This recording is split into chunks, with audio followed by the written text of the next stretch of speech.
Son las 6 de la tarde con 49, ya lo tenemos listo. Vamos a revisar ahora sí con nuestro experto esta semana qué ocurrió en el tema de las campañas. Iván Gamboa, mi querido Iván, muy buenas tardes. Buenas tardes, Héctor, saludándote con mucho gusto a ti y a todo el auditorio. Gracias, bienvenido después de algunos problemas técnicos ahí con la lluvia en la Ciudad de México. Qué bueno que llueve en México porque aquí estamos secos, mi querido Iván. Me da gusto saludarte. Cuéntanos cómo vamos en el proceso electoral. Bueno, pues esta semana ha sido en este par de días y será seguramente en los que vienen, pues una especie de clímax de la campaña electoral. Es lo que se vive por el debate. El debate es importante y genera estas reacciones, pues por algunas cuestiones en particular, como son que pues solo ocurre una vez cada 6 años, bueno, dos veces cada 6 años, y además porque es el escenario en el que podemos ver a los candidatos de manera directa, sin mayor ayuda que las pocas notas que puedan tener en su podio y sin el auxilio inmediato de asesores que regularmente los rodean. Entonces esta mezcla que se vive en este espacio, pues genera, llamémoslo así, morbo en el encuentro y en consecuencia se vuelve noticioso, con todo lo que lleva alrededor. Es así como vimos entonces un acontecimiento importante de cultura política y en la vida democrática de nuestro país el pasado domingo. ¿Qué es lo que pasa con el debate? Al terminar el debate e incluso mientras todavía se lleva a cabo, ya se empiezan a dar ganadores o perdedores. Pero ¿cuál es la cuestión? La realidad, Héctor, es que ningún candidato gana o pierde el debate. Esto es una cuestión propagandística que los mismos candidatos generan. Porque importantes análisis que se han hecho sobre los hábitos informativos de las personas señalan que la gente observa, lee, escucha y se informa en términos generales en los medios de información que son de la ideología social y o de la tendencia partidista de la que el candidato participa, que el ciudadano participa.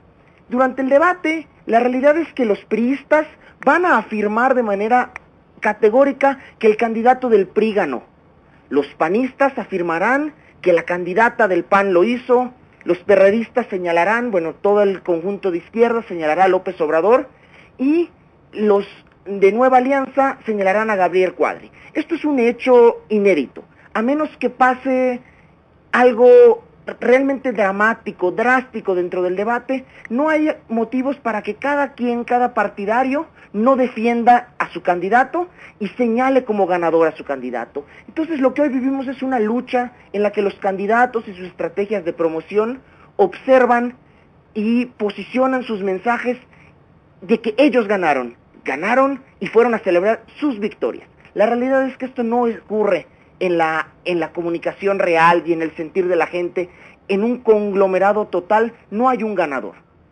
Esta es la situación que se vive en un debate, Héctor. Bien, es la voz de Iván Gamboa Song, director general del despacho de consultores DPB, un despacho multidisciplinario que concentra a talentos de la ciencia política, del derecho, de la comunicación, de la publicidad. Mi querido Iván, dime algo, amén de si mucho se ha cuestionado la mecánica, de si permite o no realmente un ejercicio de debate, en fin, yo quisiera preguntarte, ¿qué comunicaron cada uno de ellos? ¿Cómo viste la expresión, la seguridad? Quisiera que tú nos dieras tu punto de vista, amén de las propuestas o de lo que incida o no en el electorado de este ejercicio. ¿Cómo viste a los 4 perfiles, a los 4 personajes que ahí estuvieron el domingo en la noche? Sí, sucedió una cuestión un tanto peculiar. Mucho se esperaba e incluso pues es el ánimo que construyeron el equipo de Josefina Vázquez Mota y el equipo de López Obrador. Se esperaba a un Enrique Peña Nieto titubeante.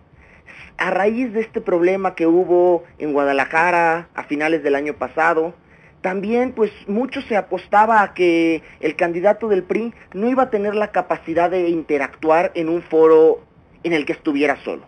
La realidad es que se vio un Enrique Peña Nieto que, si bien no fue un gran debatiente, porque en esencia no es un gran orador, se vio un Enrique Peña Nieto con la suficiencia para poder plantear un par de propuestas, para responder un par de ataques con cuestiones ataques que se veían, que se habían previsto seguramente, y él respondió con otras cosas, en su mayoría refritos. Vimos a una Josefina Vázquez Mota que se concentró en atacar, y me parece que lo hizo acertadamente, al puntero Enrique Peña Nieto, al ser ella la segunda posición, ya que siempre se busca debatir con el primer lugar para que éste responda y entonces lo ponga en el nivel mediático de él para que pueda dar esa impresión. Y vimos a un López Obrador que en un principio muy bien con su lenguaje, muy fresco, muy de la gente, pero que conforme fue avanzando se perdió en el discurso que había posicionado a lo largo de los meses anteriores con el discurso del amor, y vimos a un López Obrador, el mismo López Obrador de hace 6 años, que además, desde mi óptica, cometió el error de debatir contra Peña Nieto y nunca señalar a Josefina Vázquez Mota, nunca vincularla con el gobierno de Acción Nacional que representa, y en consecuencia este conjunto que PRD y PAN hicieron para, de manera pues quizá involuntaria, pero al final de cuentas lo hicieron, de organizarse para atacar a Peña Nieto, generaron la percepción de que él es el candidato hoy vencedor. Fortalecieron la idea de que es un puntero y en consecuencia lo están permitiendo salir beneficiado de esto. A mí me parece que López Obrador debió haber atacado a Josefina Vázquez Mota con argumentos contundentes que incluso ha traído a lo largo de los últimos 6 años contra el gobierno de Felipe Calderón, y en consecuencia la iba a debilitar, pero no lo hizo. Se concentraron en atacar a Peña Nieto y entonces permearon la idea social de que lo fortalecieron. Bien, es la voz de Iván Gamboa Song, director general de DPV Consultores. Me gusta tu idea, Iván, de que en este ejercicio, pues más que ganadores o perdedores, bueno, pues vimos ahí los perfiles y las propuestas de los 4.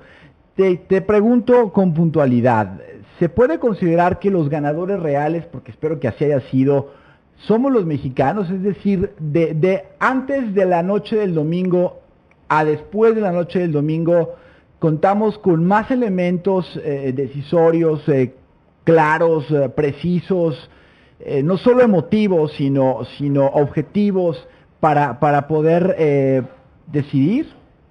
Sin duda el debate es un ejercicio democrático y de cultura política que nos mueve hacia adelante, que significa un avance en estos rubros de apertura y de acceso a poder ver a los candidatos y poder ver sus propuestas.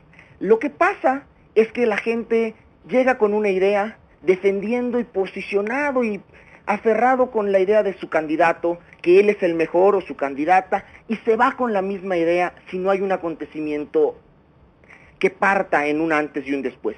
En esta ocasión no lo hubo. Me parece que a excepción de Gabriel Cuadri, que supo poner mensajes claves muy interesantes, que se dio a conocer porque él era pues digámoslo tal cual, un desconocido en comparación de los otros 3 candidatos, a excepción de Gabriel Cuadri, que sí sale relativamente beneficiado, los otros 3 candidatos salieron precisamente como entraron.